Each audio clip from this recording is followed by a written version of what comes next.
Bismillahirrahmanirrahim. Assalamualaikum warahmatullahi wabarakatuh. Innal hamdalillah nahmaduhu wa nasta'inuhu wa nastaghfiruh wa na'udzu billahi min syururi anfusina wa sayyiati a'malina.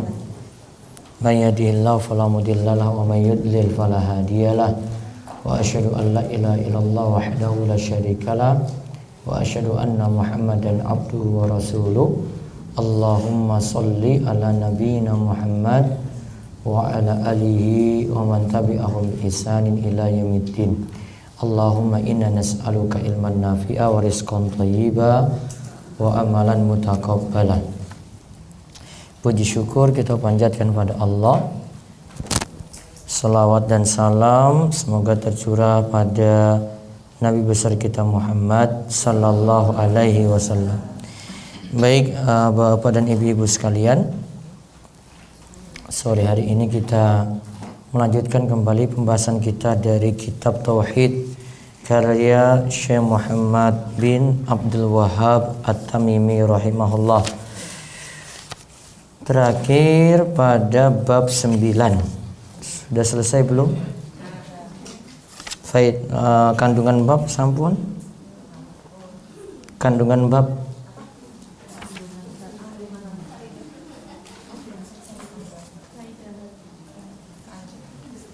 bab belum saya baca ya. Yang bab 9 belum. Baik, itu tentang ngalap berkah.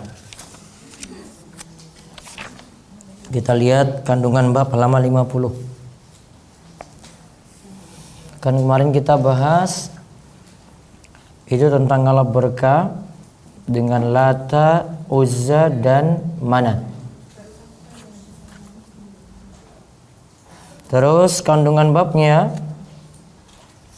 itu disebutkan tafsir surat An-Najm ayat 19 sampai 23. Yaitu di situ membicarakan tentang ngalap berkah dengan orang-orang soleh di masa silam. Terus yang kedua, mengetahui bentuk permintaan para sahabat yang baru masuk Islam yang tersebut dalam hadis di atas, yaitu hadis Abu Waqid Al-Laythi. Itu kan ada yang baru masuk Islam minta supaya dibuatkan pohon seperti Zatu Anwat. Ingat ya, pohonnya namanya Zatu Anwat. Lalu yang ketiga, para sahabat yang baru masuk Islam belum mengerjakan perbuatan seperti yang dilakukan orang-orang musyrik di atas.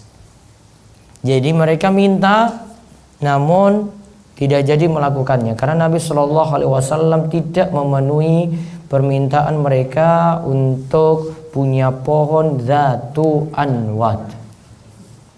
Pohon Zatu Anwat kemarin dipakai untuk apa? Menggantung apa? Hah? Menggantung senjata. Ya, digunakan untuk menggantung senjata supaya senjatanya itu tambah sakti.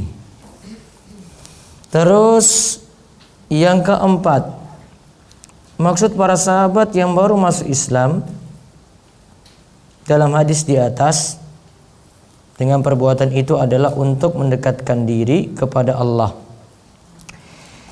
Mereka beranggapan bahwa Allah mencintai perbuatan tersebut. Jadi yang diinginkan oleh para sahabat, mereka minta kesaktian dari pohon tadi, mereka menganggap itu baik. Namun ingat ya, anggapan baik saja tidak cukup, karena ada anggapan baik itu yang menyelisihi aturan dari Nabi kita Muhammad sallallahu alaihi wasallam. Terus yang kelima, jika para sahabat yang baru masuk Islam saja tidak mengetahui perkara ini, maka terlebih lagi orang selain mereka, selain para sahabat. Kalau para sahabat yang ada Nabi saja tidak mengetahui tentang larangan ngalap berkah dengan pohon seperti itu, apalagi orang-orang selain para sahabat. Terus yang keenam, para sahabat memiliki banyak kebaikan. Bahkan mereka dijanjikan akan mendapatkan ampunan berbeda dengan selain mereka. Itu dicatat itu, Bu. Pak. Sahabat itu memiliki banyak kebaikan. Karena memiliki banyak kebaikan, mereka lebih pantas dicontoh daripada yang lainnya. Lebih pantas dijadikan suri tauladan daripada lainnya.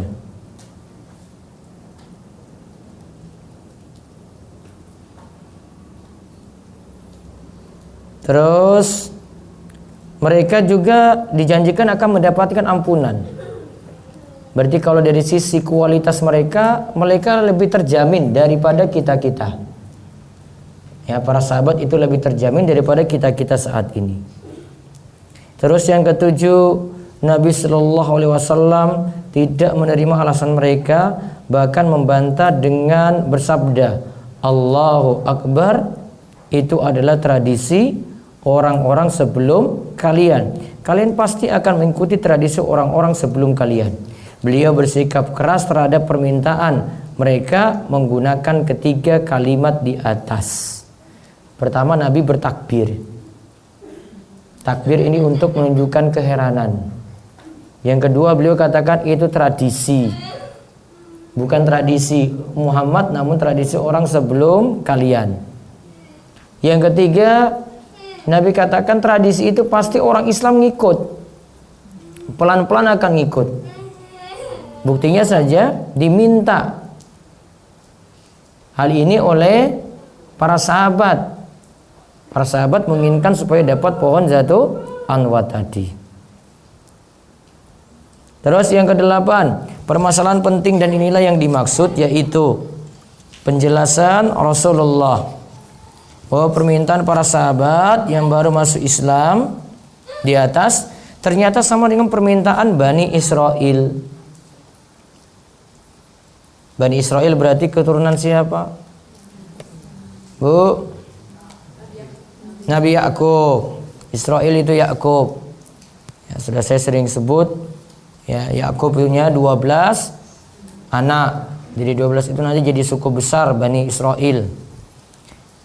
Nah, permintaan sahabat itu sama dengan permintaan Bani Israel. Tatkala mereka mohon kepada Nabi Musa, buatkanlah untuk kami sesembahan.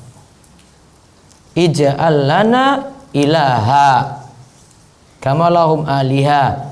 Buatkanlah untuk kami sembahan sebagaimana mereka punya sembahan. Buatkan kami patung sebagaimana orang-orang musyrik juga punya patung.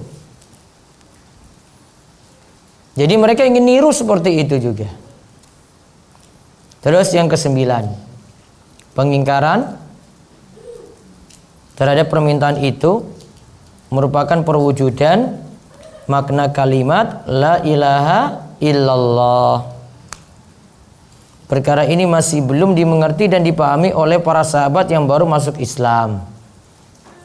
Jadi para sahabat tadi belum mengetahui konsekuensi dari kalimat la ilaha illallah. Sama juga dengan kita. Kalau kita nggak belajar, nggak pernah paham konsekuensi dari kalimat la ilaha illallah tadi. Terus ke-10, Rasulullah Sallallahu Alaihi Wasallam bersumpah dalam memberikan fatwanya. Beliau tidaklah bersumpah kecuali untuk sesuatu yang mengandung maslahat. Ya tadi ya, Nabi itu gunakan kalimat sumpah. Walladzi nafsi biyadi. Demi yang jiwaku berada di tangannya. Nah, itu namanya sumpah. Menyebut seperti ini cuma pada perkara-perkara penting saja. Terus faedah ke-11. Syirik terbagi menjadi dua. Ada syirik besar dan ada syirik kecil. Syirik terbagi menjadi dua. Ada syirik besar dan syirik kecil. Ditarik kesimpulan, para sahabat yang baru masuk Islam itu tidaklah menjadi kafir lantaran mengucapkan permintaan itu. Karena tidak tahu. Cuma ucapan tidak tahu, tidak jadi kafir. 12. Perkataan Abu Waqid Al-Laisi, waktu itu kami baru saja masuk Islam, menunjukkan bahwa para sahabat yang lain mengetahui bahwa perbuatan itu adalah syirik. Terus yang ke-13, disyariatkan bertakbir ketika merasa heran dengan sesuatu. Berarti ucapan takbir boleh untuk menunjukkan heran, kaget pada sesuatu. Dia ucapkan apa? Allahu Akbar. Hal ini menyelisih ulama lain yang menganggap bahwa hukumnya makruh. Jadi hukumnya masih boleh. 14. Menutup pintu-pintu yang bisa mengantarkan kepada perbuatan syirik. Karena tadi kan ngalap berkah. Itu perantara, nantinya terjatuh dalam syirik yang lebih besar lagi, yaitu nyembah pohon tersebut. Maka dicegah. 15. Dilarang meniru-niru perbuatan orang-orang jahiliyah. Ini disebut apa niru-niru ini? Tasyabbuh. Mas Bayu, dimatiin aja itu. Ini. Enggak, dimatiin aja nih.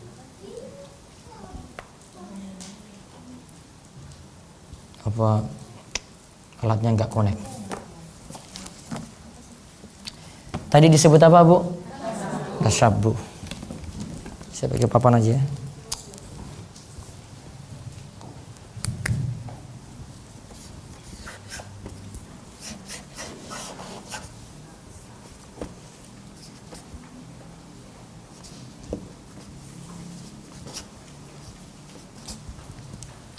Tasyabbuh, meniru-niru atau menyerupai.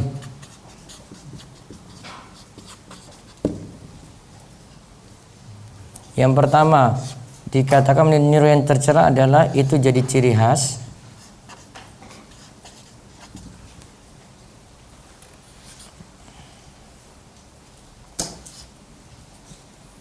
Atau itu merupakan simbol orang kafir.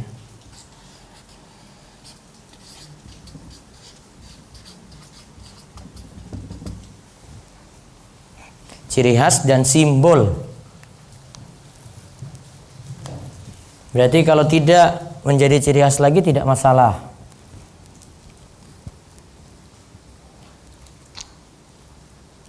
Pakaian dulu orang Islam mungkin ya tidak kenal beberapa model pakaian tertentu seperti jas, dasi gitu ya. Namun mengalami perubahan. Orang muslim sudah untuk acara-acara formal pakai apa? Jas, pakai dasi. Sehingga ciri khas sudah tidak ada lagi. Sehingga masih boleh untuk orang muslim pakai seperti itu. Contoh simbol. Orang muslim nggak boleh pakai simbol salib. Orang muslim tidak boleh pakai simbol salib. Salib nggak boleh. Pernah Adi bin Hatim baru masuk Islam juga, ceritanya sama dengan ini, baru masuk Islam sama. Adi bin Hatim masih pakai salib, nggak tahu dia. Kemudian Nabi SAW katakan, "Itra hadzal wasan." Buang itu berhala tersebut. Suruh cabut. Maka kalau jadi simbol nggak boleh. Ya, jadi simbol nggak boleh. Contoh sederhana. Ibu kalau tulis huruf ini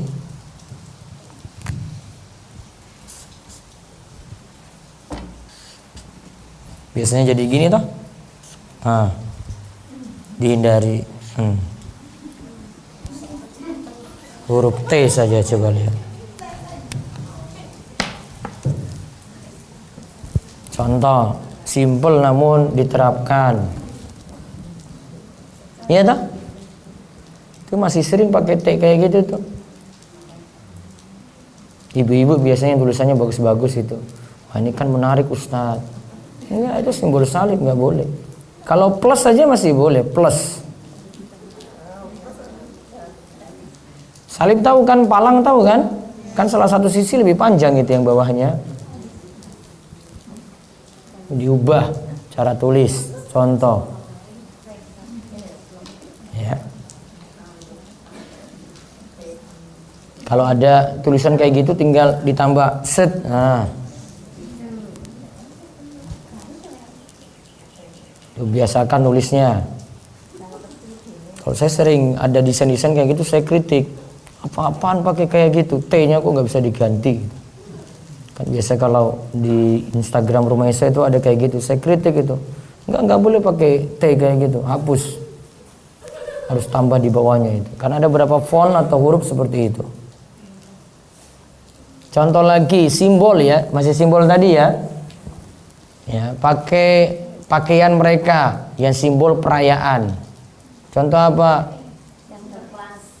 Sinterklas. Itu sudah ciri khas banget itu. Simbol. Itu simbol ciri khas. Maka pekerja muslim nggak boleh nurut bosnya pakai kayak gitu. Ya, itu maksa nggak boleh kayak gitu. Ya, dari dulu kalau orang tahu tinggal di daerah non muslim tahu kayak begitu simbol-simbolnya. Nggak mau kalau dari kayak dulu. Kalau orang-orang sini nggak tahu kalau itu simbol itu.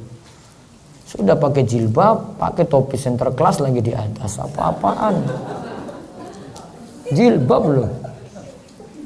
Mungkin ada yang cadaran juga mungkin itu. Terus saking bodohnya atau saking apanya gitu.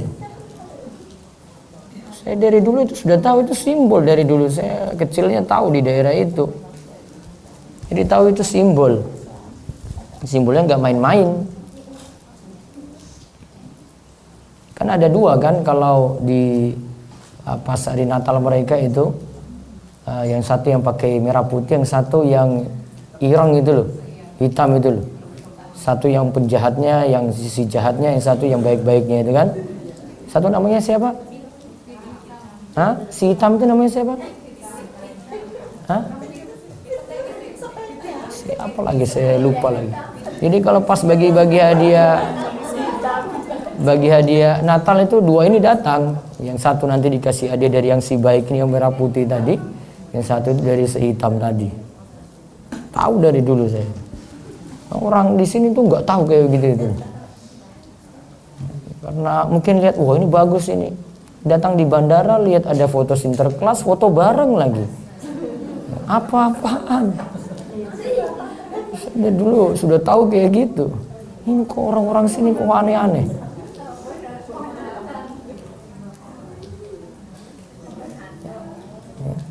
Nggak boleh. Ini foto. Kalau di bandara kan sering itu, di bandara tempat umum kalau pas bulan-bulan itu kan ada. Nggak usah lah tambah-tambah kreasi-kreasi. Mendingan foto di pantai gitu. Itu ya. Itu namanya apa tadi? Tasyabbuh. Cuma sekedar niru salah. Apalagi kalau niru plus tambah keyakinan. Ya, kalau cuma sekedar niru saja salah, apalagi tambah keyakinan lagi, keyakinan tambahan. Saya pakai salib ini untuk mendekatkan diri pada Allah juga. Oh, kafir itu kamu. Karena kamu menganggap itu ibadah.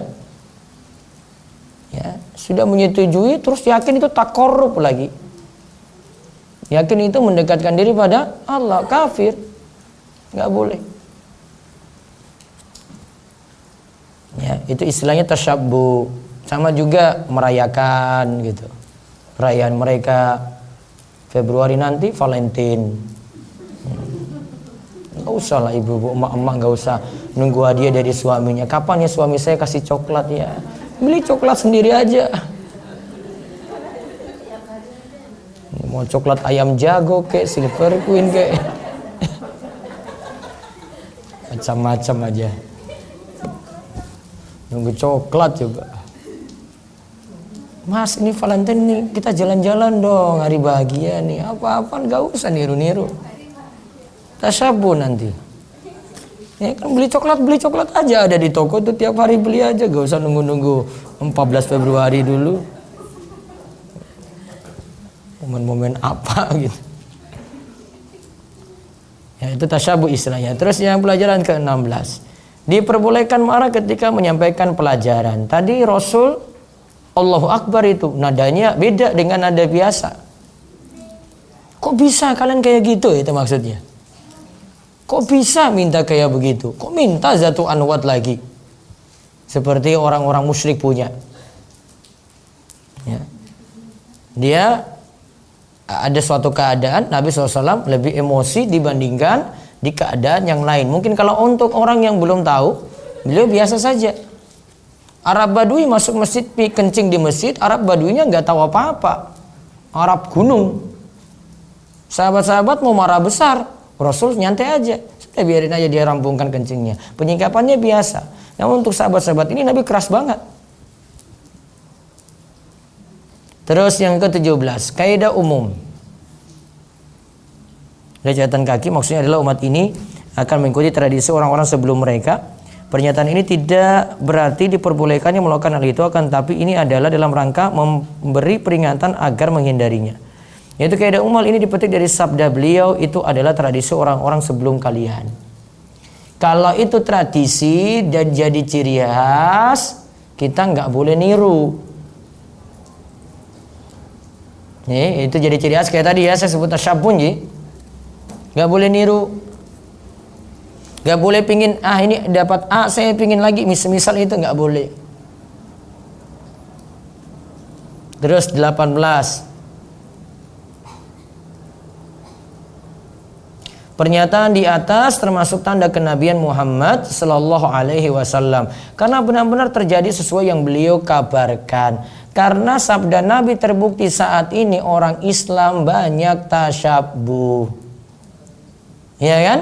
Ngikut orang-orang sebelum Islam, ngikut tradisi mereka, ngikut budaya mereka.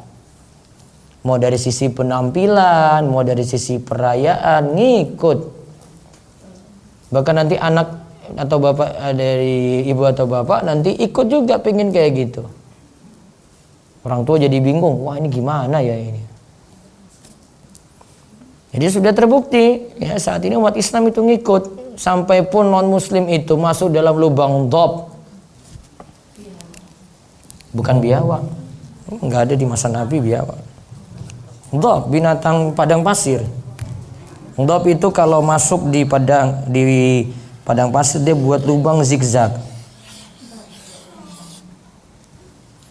Seandainya dhabnya itu masuk sini, ibaratnya orang Islam itu kalau non muslim buat kayak gini dia ngikut terus walaupun sulit beloknya itu.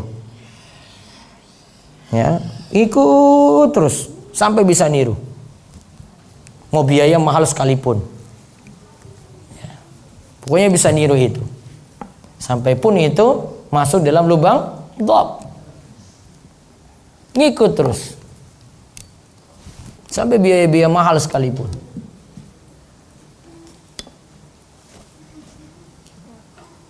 Terus 19, celaan yang ditujukan Allah kepada orang Yahudi.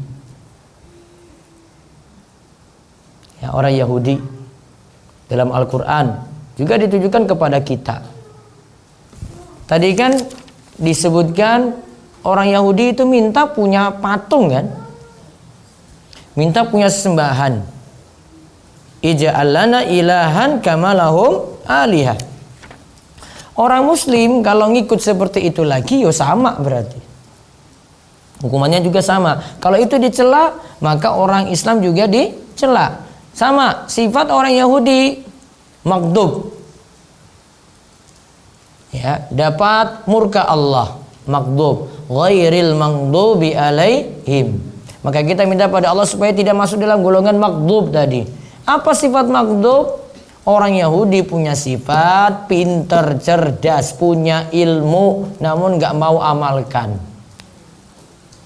Berarti orang muslim kalau ngikut-ngikut kayak gitu, ngikut apa? Ya, punya ilmu namun gak mau amalkan, berarti mirip Yahudi. Kena maghdub juga.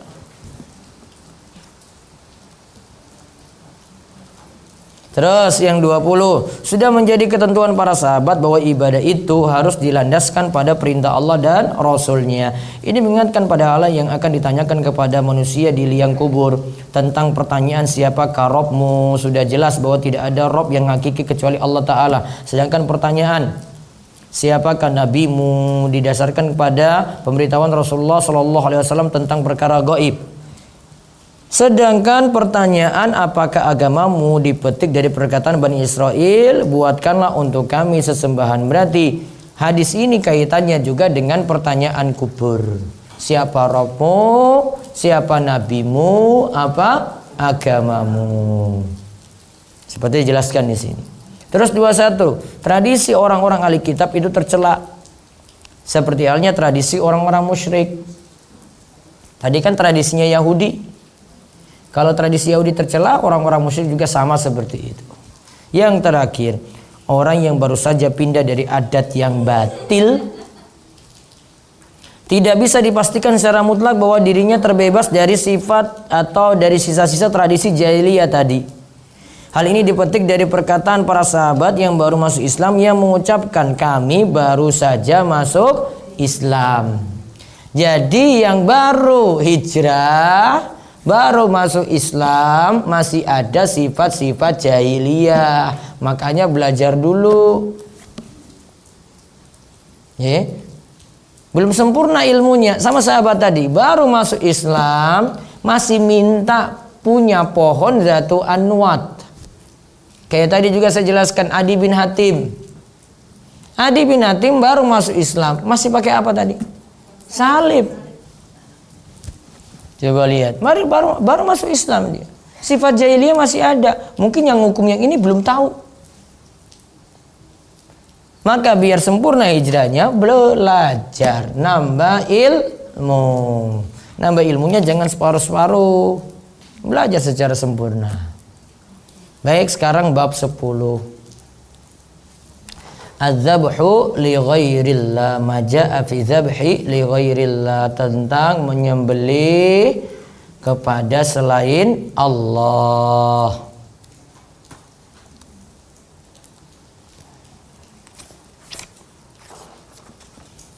Saya bacakan dulu hadisnya. Saya bacakan ayat dulu dan beberapa hadis. Allah Ta'ala berfirman, Qul inna solati wa nusuki wa mahyaya wa mamati lillahi rabbil alamin la syarikalah wa bidzalika umirtu wa ana awwalul muslimin. Katakanlah sesungguhnya salat, ibadah, hidup dan matiku hanyalah untuk Allah, Rabb semesta alam, Rabb segenap alam. Alamin itu artinya alam selain Allah. Tidak ada sekutu baginya. Demikianlah itulah yang diperintahkan kepadaku, dan aku adalah orang yang pertama-tama menyerahkan diri kepada Allah. Al-An'am ayat 162 sampai 163. Terus juga firman Allah dalam surat Al-Kautsar, fasholli li rabbika wanhar, maka dirikanlah salat karena Rabbmu dan berkorbanlah. Al-Kautsar ayat kedua. Kemudian sabda Nabi sallallahu alaihi wasallam, Ali radhiyallahu anhu berkata bahwa Rasulullah sallallahu alaihi wasallam bersabda kepadanya tentang 4 hal. La'anallahu man dzabaha li ghairillah, la'anallahu man la'ana walidayhi, la'anallahu man awa muhdisan, la'anallahu man ghayyara manaral ardi. Allah melaknat orang yang menyembelih binatang dengan niat untuk selain Allah. 2, Allah melaknat orang yang melaknat kedua orang tuanya. Kok bisa? Melaknat kedua orang tua. Bisa jadi dia laknat langsung atau bisa jadi dia jadi sebab. Dia jelekkan bapak orang lain, temannya yang dia jelekkan bapaknya, balik lagi nyerang bapaknya sendiri. Dia jadi sebab. Kemudian yang ketiga, Allah melaknat orang yang melindungi penjahat. Muhdisan punya 2 makna. Yang pertama pelaku kriminal, penjahat tadi. Yang kedua pelaku bid'ah. Tadi ya, Allah melaknat orang yang melindungi muhdisan. Muhdisan ada 2 makna. Yang pertama apa tadi? Pelaku kriminal, penjahat. Yang kedua, muhdisan maknanya pelaku bid'ah. Artinya dia mendukung-dukung bid'ah. Apa bid'ah? Di hadis nomor 5 Arba'in An-Nawawiyah. Sudah lewat, mungkin sudah lama sekali mungkin ya, nggak kebuka ya bukunya ya. Bid'ah apa Bu? Bid'ah amalan yang baru yang tidak ada tuntunan. Nah, dia dukung-dukung. Bisa jadi takmir masjid dia dukung. Bisa. Dia biarkan gitu saja. Bisa jadi yang nyokong acaranya. Ya. Itu di sini yang ditegur oleh Nabi. Sudah berapa itu? 3 ya. Terus yang keempat, Allah melaknat orang yang menggeser patok tanah. Patok tanah orang diubah walaupun cuma 10 cm. Ya, apalagi sak meter. Ya, 10 cm saja nggak boleh, sak senti aja nggak boleh pindah-pindahin itu. Bahkan hadis khusus mengatakan siapa yang ubah seperti ini, rampas harta berupa tanah berarti kan, maka nanti dia akan berarti diikat dengan tanah tadi yang dia ambil sebanyak 7 lapis bumi. Kok sebut 7 lapis bumi gimana? Gini. Elok ini. Coba lihat. Bu, ini tanah nih. 10 cm diambil. Bumi berapa lapis? Nah, lapis ini 2, 3, 4, 5, 6, 7.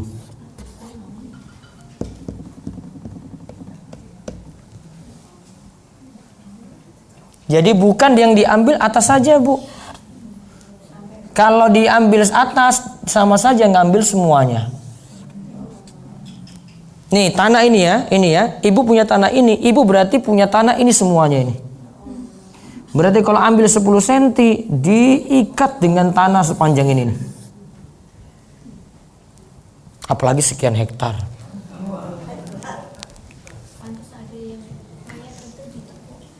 Ya pokoknya kayak gitu deh.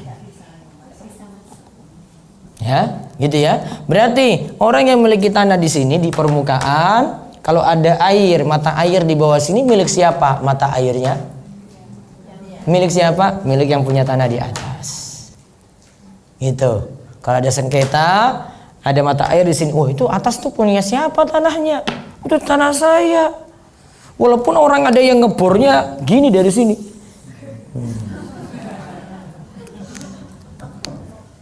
Oh, itu tanah dia. Dia ngambil itu. Ini kalau miliki tanah di atas, miliki sampai di bawah. Ya. Kalau ada orang yang usaha di atas tanah orang tanpa izin pemiliknya itu, apakah masuk di dalam hadis ini? Iya masuk nanti itu ya. Aduh susah berat ya. Nanti baca di hadis Arba'in ya. Hadisnya ini ya, biar ngeri-ngeri dikit lah. Ya Allah. Kok ngeri banget ya. Hadis di Riyadhus Shalihin bukan Arba'in. Punya Riyadhus Shalihin enggak? Ibu-ibu? Beli pokoknya. Sudah dibuka plastiknya belum? Hadis 206 nanti dilihat ya. Hadis nomor 206. Man zalama kida shibrin minal ardi tuwiqahu min sabi ardina. Siapa yang menzolimi 1 jengkal ya dari tanah orang, ya tuwiqahu, maka dia akan diikat dengan tanah tadi, disisa dengan tanah tadi min sabi ardina, dengan 7 lapisnya. Jadi dia bukan ngambil atas saja, dianggap dia ngambil semuanya. Contoh misalnya tadi sumur ya, ada bangun sumur nih tetangga sebelah. Kena tanah ibu sini. Dia ngebornya agak miring sedikit sini kena. Ya, ada kena di tanah ibu. Berarti dia harus minta izin. Kalau ibu nggak ridho, minta ganti rugi itu. Ya, kalau itu terjadi, ibu nggak ridho, minta ganti rugi, dia harus penuhi. Itu tanah ibu. Mereka miliki tanah itu kayak gitu tuh. Maka merampas tanah orang ya jadinya kayak gitu. Berat tak? Berat. Ya, jangan kalau masalah-masalah tanah ini rawan-rawan sekali ya ini. Kalau nggak ngaji ini nggak paham-paham. Itu tadi yang rubah patok tanah. Terus saya baca lagi satu hadis tentang lalat ini. Tariq bin Syihab radhiyallahu anhu berkata bahwa Rasulullah sallallahu alaihi wasallam bersabda, "Dakhalal jannata rajulun fi dzubabin wa dakhalan nara rajulun fi dzubabin." Qalu wa kaifa dzalika ya Rasulullah? Qala marra rajulani ala qaumin lahum sanamun la yajuzu ahadun hatta yuqarriba lahu syai'a. Faqala li hadima qarrib. Qala laisa indi syai'un uqarribu. Qalu lahu qarrib walau dzubaban. Faqarraba dzubaban fakhallu sabilahu fadakhalan nara. Wa qalu lil akhari qarrib faqal ma kuntu li uqarriba li ahadin syai'an dunallahi azza wa jalla fadaraba unuqahu fadakhala jannah. Ada orang yang masuk surga karena lalat. Dan ada pula yang masuk neraka juga karena lalat. Para sahabat bertanya, bagaimana hal itu bisa terjadi wahai Rasulullah? Nabi Shallallahu Alaihi Wasallam bersabda, ada dua orang yang melewati kaum yang memiliki sebuah berhala. Ada dua orang yang melewati suatu kaum yang memiliki dua berhala. Tidak seorang pun diizinkan melewati berhala itu sampai dia memberikan sesajian, persembahan. Diizinkan lewat, ya, kalau berikan persembahan, namun ini tidak dipaksa. Pokoknya kalau mau lewat sini, ya, kasih sesajen apa gitu, sesajian. Orang-orang dari kaum tersebut berkata kepada salah satu dari kedua orang tadi, persembahkanlah kurban kepadanya, kepada berhala tadi. Orang tadi mengatakan, aku tidak memiliki suatu apapun yang bisa aku persembahkan. Mereka mengatakan, persembahkanlah walaupun hanya seekor lalat saja. Cuma apa? Lalat. Orang itu pun akhirnya mempersembahkan lalat. Pokoknya ibu gak usah mikir sembelihnya gimana. Pokoknya lalat jadinya itu jadi sajen pokoknya. Jadi sesajian. Jadi persembahan. Sehingga mereka memperkenankannya untuk lewat. Ya silakan langsung lewat. Namun ini bukan paksaan. Kenapa? Dia masih bisa lewat jalan lain. Dia mau-mau aja disuruh kayak gitu. Karena kalau ini paksaan, sudah hadis ini nggak perlu dibahas. Ya.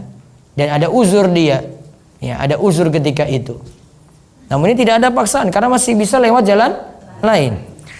Karena itu lelaki ini masuk neraka. Gara-gara apa berarti? Lalat. Lalu ada orang yang lain diminta persembahkanlah kurban. Orang itu menjawab, aku tidak akan mempersembahkan kurban kepada seorang pun selain Allah. Oh, tauhidnya lurus nih. Kemudian mereka menebas lehernya.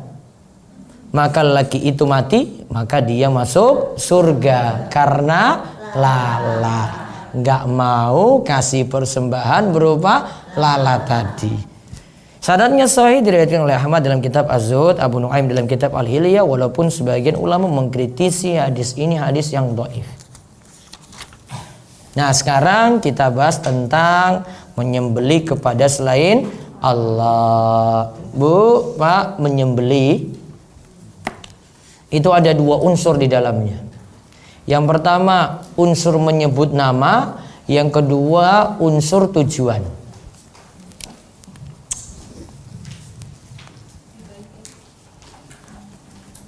Kosong ya.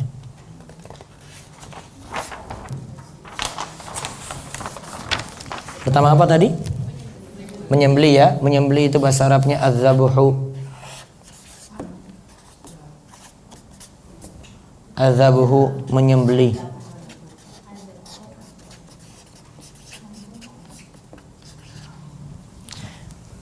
Punya dua unsur. Yang pertama menyebut nama.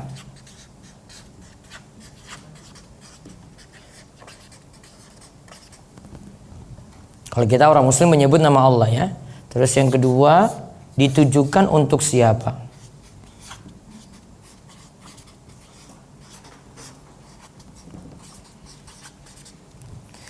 Kalau muslim hanya boleh berarti dia menyebut nama Allah saja.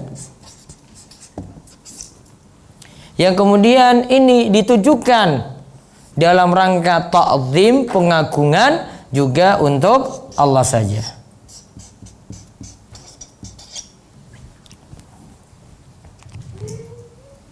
Saya ulang.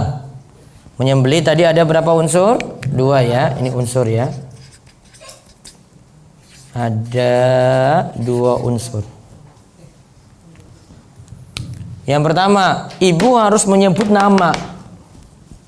Yang beli saya mau nyebut nama siapa nih? Baca apa? Bismi siapa? Kalau orang muslim baca apa? Bismillah berarti.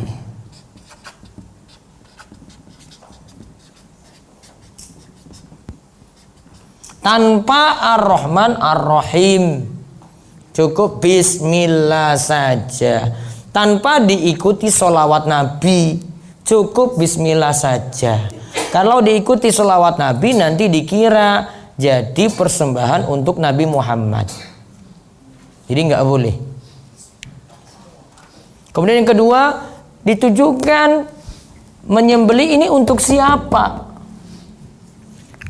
Ini untuk Allah, tapi ingat ya, ini ditujukan untuk Allah dalam rangka ta'zim, pengagungan.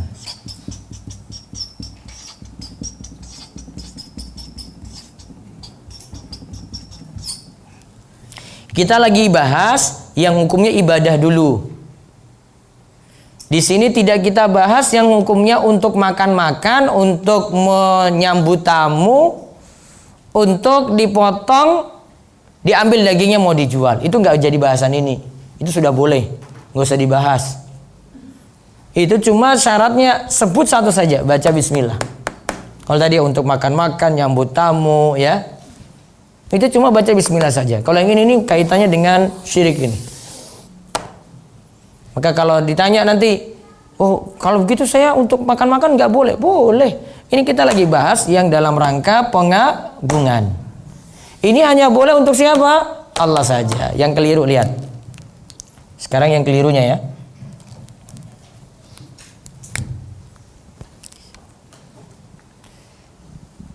Menyebut nama Allah berarti dia menyebut nama selain Allah. Satu. Yang kedua, dia tidak tujukan pada Allah, dia tujukan untuk kayu besar, pohon besar, untuk laut selatan. Wes apa-apa. Sebut aja. Untuk tumbal, bangun jembatan. Nih tukang insinyur orang ngaji kuwi kali. Itu ST yang nggak ngaji itu. Yang harus pakai kepala kerbau yang paling ini pokoknya mahal itu supaya pembangunannya lancar. Ya, masih ada. Saya sudah bilang kok itu insinyur yang nggak ngaji itu nggak paham.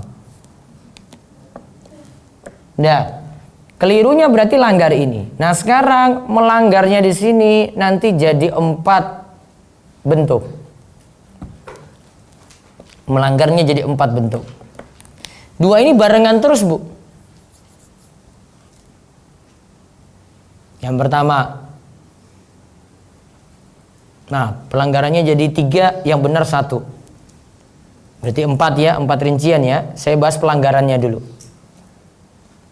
Pelanggarannya 3. 1, menyembelih dengan nama selain Allah. Menyembelih dengan nama selain Allah.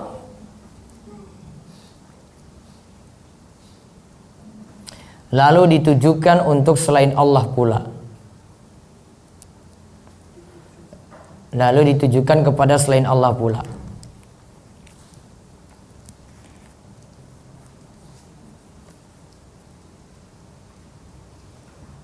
Itu pelanggaran 1 ya. Jadi yang ini kepada selain Allah. Maaf, ini pakai nama selain Allah ya. Dengan nama apa tadi? Nah, pohon besar. Dengan nama Al-Masih misalnya. Terus ditujukan pada selain Allah. Ini untuk sajen pada laut selatan misalnya. Dua itu ya. Duanya salah ya. Maka termasuk syirik. Syiriknya dua lagi.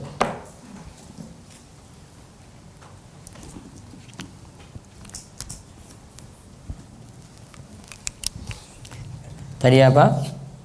Nyebut nama selain Allah, terus ditujukan pada selain Allah. Pak, Bu, ketika kita nyebut nama Allah ini tujuannya untuk isti'anah, minta tolong pada Allah.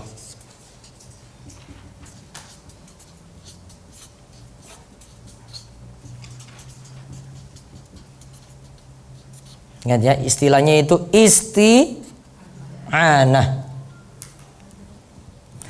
Maka jika ada yang nyebut nama selain Allah ditujukan pada selain Allah, maka ini jadi syirik isti'anah, syirik dalam isti'anah.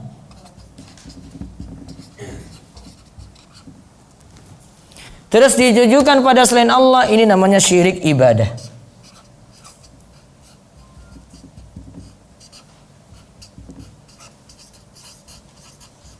Syiriknya double.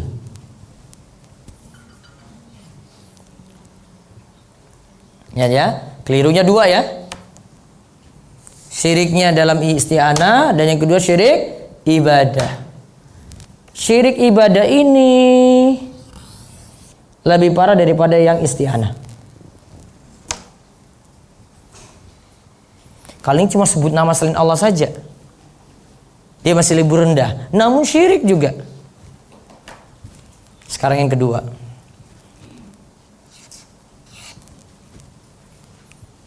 Yang kedua, dia baca bismillah namun untuk kayu besar, untuk pohon besar. Namun pakai baca bismillah karena yang nyembeli itu pak kiainya. Misalnya. Mbah kaumnya misalnya. Mbah kaumnya sudah naik haji soalnya. Nama apa tadi? Pakai nama Allah. Berarti baca apa? Bismillah.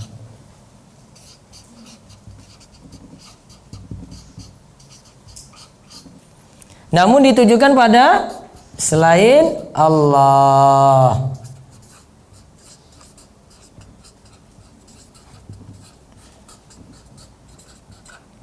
Ini syiriknya satu. Syirik apa? Syirik ibadah.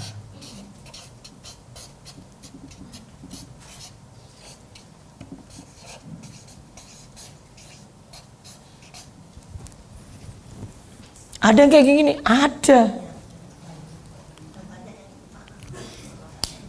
Syiriknya syirik ibadah. Sudah? Nah sekarang kebalikannya. Nomor 3 berarti. Dia pakai nama selain Allah. Pakai nama selain Allah. Namun ditujukan untuk Allah. Tuh ada apa enggak? Ini yang ketiga ini jarang-jarang nih. Sudah pakai nama selain Allah, namun sesembahannya untuk Allah.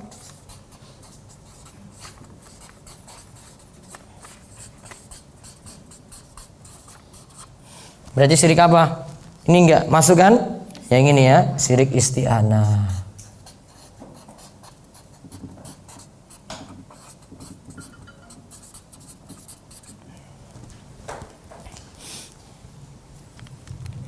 Tiga keliru ya. Ini 3 keliru. Yang benar yang mana? Ini. Iya tak? Yang keempat kan? Yang ini. Menyebut nama Allah, baca bismillah, ditujukan untuk Allah dalam rangka pengagungan. Totalnya sudah 4. Ini yang keliru.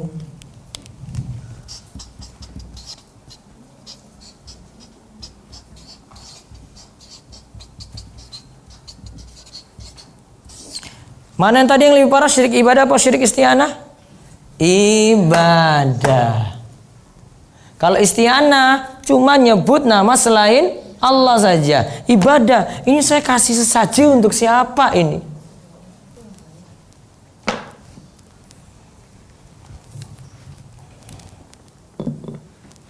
Itu pahami dulu.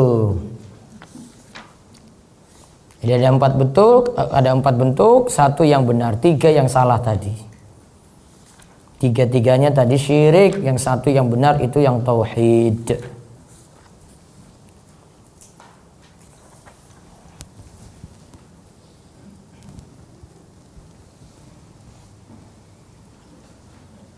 Berarti kalau jembatan sudah dibangun, terus roboh ambruk, salah siapa? Hah? Nah, kalau insinyurnya dia bilang kurang tumbal, wah tumbalnya itu kurang. Musyrik. Iya kan? Tumbalnya kurang. Itu hanya kemarin itu nanggung-nanggung mungkin tumbalnya. Kalau ahli tauhid dia bilang enggak. Itu memang salah-salah rancang atau korupsi lah. Harusnya bangun sekian ya. Namun ada salah rancang di situ misalnya. Enggak salahkan karena kurang tumbal. Paham ya? Jadi yang benar tadi baca bismillah terus ditujukan untuk siapa? Yaitu untuk Allah saja. Berarti kalau ini ditujukan kepada selain Allah, syirik ibadah. Kalau ini pakai nama selain Allah, syirik isti'anah. Kalau dua-duanya ada, berarti syiriknya double. Isti'anah dan syirik ibadah. Ini sudah paham? Ya. Ini jarang-jarang diajarkan loh yang ini nih. Ya, baru dengar. Itu rinciannya kayak gitu. Jadi orang nanti lihat dulu, itu kasih siapa itu ya?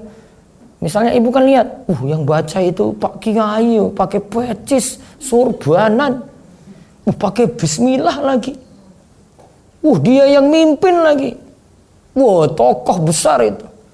Ternyata ditujukan untuk selain Allah, syirik ibadah. Itu lebih parah malahan itu. Daripada dia cuma sekadar baca bismi apa gitu. Daripada sekadar itu. Ini lebih parah. Nah sekarang lihat ayat inna sholati kul inna sholati wa nusuki wa mahyaya wa mamati lillahi rabbil alamin. Saya mau ajarkan dengan bahasa Arab aja. Biarin paham atau enggak paham ya, enggak saya pikirkan pokoknya. Apa kalimat terakhirnya apa? Lillahi.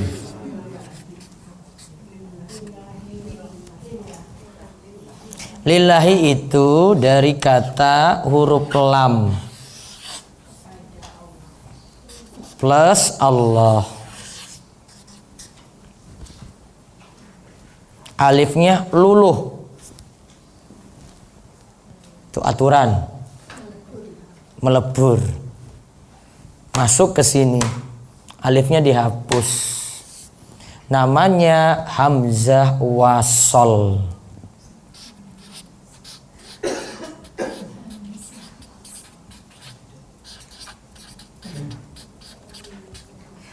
Hamzah wasol itu kalau di depan dia dibaca, kalau di tengah-tengah ya jadi gabung dengan yang disambung tadi. Maka disebut wasol, nyambung. Saya mau bahas ini makanya ini ada li ini. Nah, ini kalau ini kan kelihatan nih. Tadi apa tadi? Inna sholati. Apa? Sholat.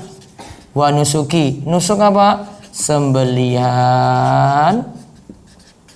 Terus wa mayaya hidup. Terus wa mati. Lihat ya. Surat apa tadi? Al-An'am 163. Nah, coba lihat dulu. Konsen, Bu. Ini ngantuk nanti orang nyambung. Li itu ada dua makna. Pertama maknanya itu milik. Lil milki bahasa Arabnya, menunjukkan kepemilikan. Orang Arab sebut saya punya anak satu, li waladun wahidun. Anak saya satu. Pakai li. Kalau orang pakai li, kalau itu benda pakai indi. Ma indi fulus, saya nggak punya uang. Nah, itu. Kalau untuk benda pakai indi, kalau untuk orang pakai li. Nah, ini milik. Fulus, maafi fulus mamfus.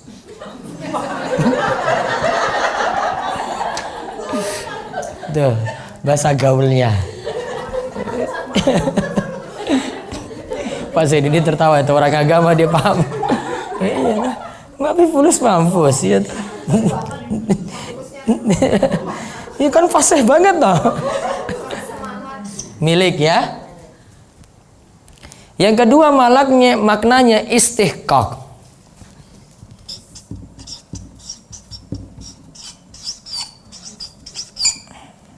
Lil istihqaq.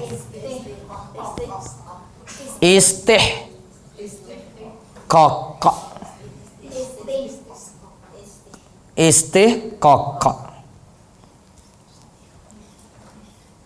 Saya contohkan dulu, baru saya jelaskan artinya.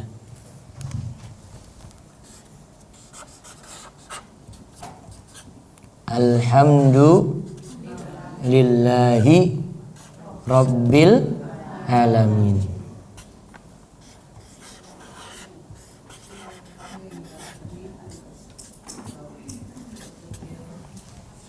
Linya di mana linya? Mana? Nah, ini toh? Nah, itu dilingkari. Alhamdulillah artinya apa? Kok bisa segala? Pujian.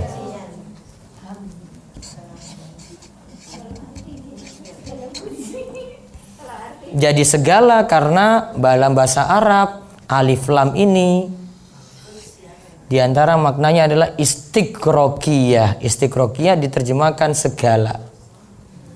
Gitu. Karena ada alif lam. Bu, itu bahasa Arab itu huruf per huruf itu punya makna dalam. Makanya kalau ada pelajaran bahasa Arab itu belajar baik-baik, jangan ngantuk. Ngantuk itu musibah besar bagi Anda itu. Belum pernah saya ngulang bahasa Arab sih. Kalau saya ngulang bahasa Arab itu nggak ada ampun pokoknya. Sampai saya suruh berdiri itu. Karena nggak bisa. Iya, nggak usah masuk, nggak apa-apa.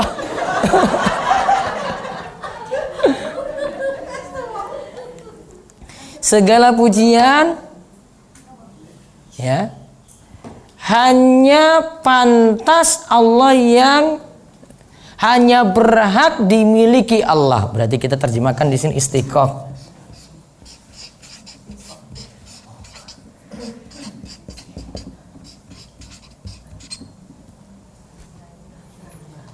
Hanya berhak didapati atau dimiliki.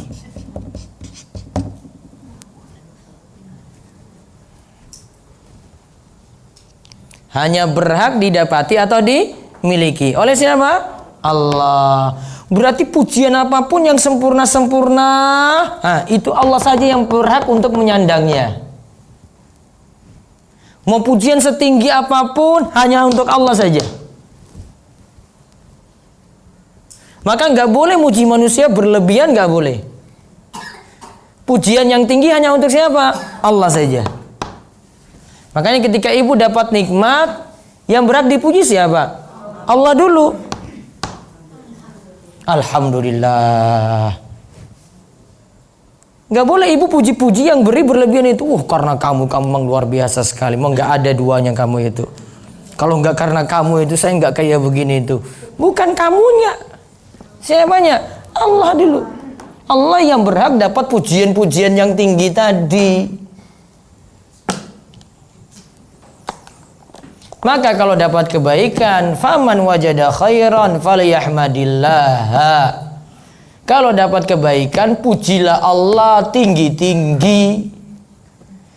Wa man wajada ghaira dzalika, dan kalau tidak dapat seperti itu, artinya dapat kejelekan, fala yalumanna illa nafsah, yang ditujukan salah diri kita sendiri. Gitu. Kalau dapat kebaikan, puji Allah. Namun kalau dapat jelek, dapat musibah, ya Allah ini karena dosa-dosa saya. Astagfirullah, ya Allah ini karena dosa-dosa saya. Gitu. Jangan nyalakan Allah. Allah kejam sekali takdirnya, ya Allah, nggak boleh. Ya, salahkan diri sendiri. Jangan juga salahkan orang lain. Memang itu Pak Presiden itu kurang kerjaan, dia itu salah dia, ini gara-gara ini banjir besar. Apa hubungannya dengan dia? Dia sudah ngatur rakyatnya kok.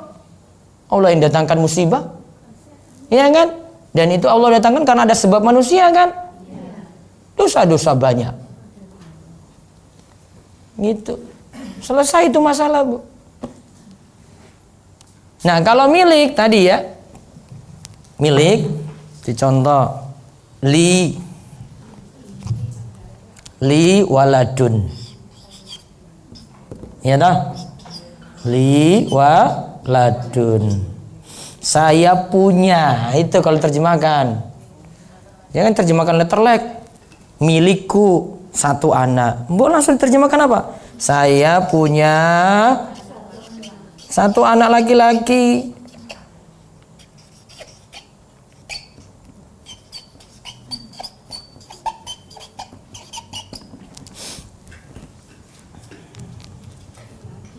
Nah, sekarang yang ini.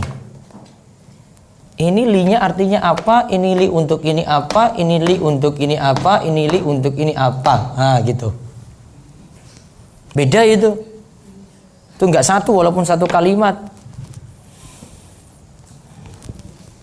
Coba mikir dulu, Bu. Mikir baru saya jawab itu. Ini dalam banget tuh bahasa Arab itu. Kalau kayak gini saya nggak mau dikasih tahu di majelis yang lain, nggak mau. Sholatku, sholat hanya untuk Allah, ya dah. Sembelihan hanya untuk Allah. Berarti kalau hanya untuk Allah yang mana? Istiqaq apa milik? Istiqaq. Hanya berhak dimiliki, berarti ditujukan lah. Hanya berhak untuk Allah. Sembelihan hanya berhak untuk Allah. Kalau hidup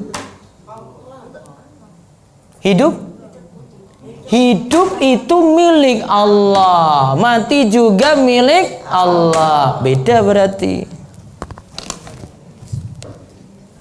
Yang ini istiqaq, kalau diartikan tadi ya, hanya untuk. Ini juga sembelihan juga istiqaq, hanya untuk. Kalau hidupku itu milik Allah, matiku juga milik Allah. Berarti Allah yang nanti tentukan kita hidup dan Allah yang tentukan kita mati. Linya berbeda. Ya Allah, kok dalam banget ngono ya. Beda. Itu li satu aja gawe masalah, lu coba lihat. Li gara-gara li itu coba lihat. Ini terjemahkan kayak gitu. Salatku hanya untuk Allah. Saya nggak boleh salat kepada selain Allah. Sembelihanku juga hanya untuk Allah. Saya nggak boleh menyembelih kepada selain Allah. Hidupku, Allah yang ngatur. Matiku, Allah yang tentukan. Itu milik.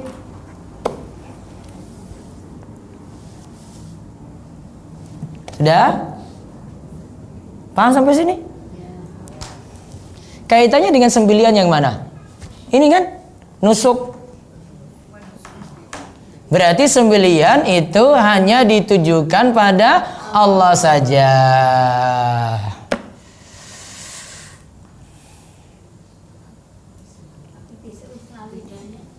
Sewis lali meneh.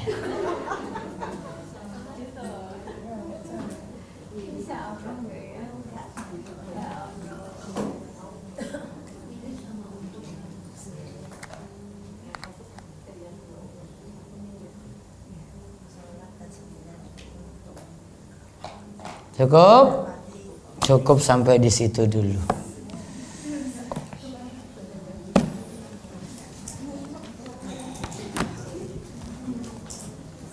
Enak atau belajar bahasa Arab? Gue gak susah kok. Cuma belajarnya aja belum tuntas. Hah? Tergantung ustadznya.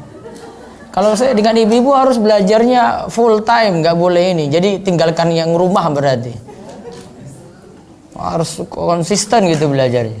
Dulu saya belajarnya itu sampai 2 minggu, pagi sore gitu. Sama dengan di Mahat Umar itu yang ada di Pogung.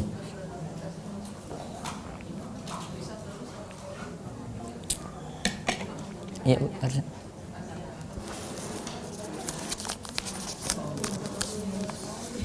Anak-anak saya rutin tiap pekan diberi uang oleh mertua, tetapi saya gelisah karena mereka mengikuti investasi online. Saya takut ada ribanya walau mereka ada penghasilan lain. Saya sendiri tidak paham akad di dalamnya. Suami diharuskan ikut dan sudah didaftarkan. Apakah uang pemberian tersebut haram? Apakah jika suami memberi uang dari investasi tersebut juga nafkahnya haram? Nah, ini harus investasinya dicek dulu. Investasi gimana ini investasi online-nya? Kalau investasinya bermasalah nggak boleh. Dicek dulu investasinya baru diingatkan. Siapa tahu investasinya nggak masalah. Kalau pakai uang infak itu hukumnya bagaimana? Soalnya sudah 10 tahun dan kalau janji nanti sore tapi sampai bertahun-tahun itu bagaimana? Nggak boleh, nanti nggak amanat. Kalau itu milik bersama, milik umat, ya harus dengan izin berarti. Disampaikan dulu ini untuk apa. Nggak boleh ngambil begitu saja.